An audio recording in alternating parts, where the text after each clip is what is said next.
పులివెందుల నియోజకవర్గంలో సర్పంచులకి బిల్లులు పెండింగ్ ఉన్నాయి.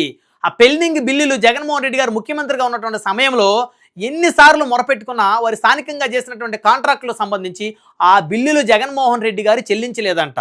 ఆ చెల్లించలేకపోవటం వలన సర్పంచులందరూ కూడా జగన్మోహన్ రెడ్డి గారి మీద గుర్రుగా ఉన్నమాట వాస్తవం.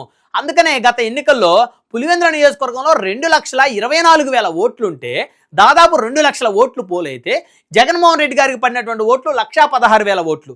అంటే 84,000 మంది ఓటర్లు జగన్మోహన్ రెడ్డి గారిని పులివెందుల నియోజకవర్గంలో మీరు ఎమ్మెల్యేగా మాకు వద్దు అని చెప్పేసి తీర్పిచ్చినటువంటి ఒక పరిస్థితి 2024 ఎన్నికల్లో జగన్మోహన్ రెడ్డి గారికి ఏర్పడింది.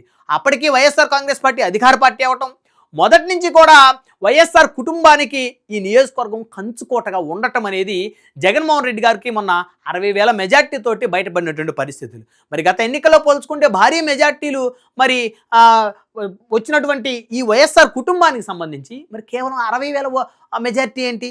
84,000 మంది ఓటర్లు జగన్మోహన్ రెడ్డి గారు మాకు వద్దని చెప్పేసి తెలుగుదేశానికి కాంగ్రెస్కి నోటాకేసినటువంటి పరిస్థితులు ఈ పులివెందుల నియోజకవర్గంలో ఉన్నటువంటి మాట వాస్తవం.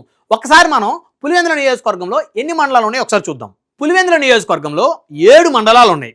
1 సింహాద్రిపురం, 2 లింగాల, 3 తొండూరు, 4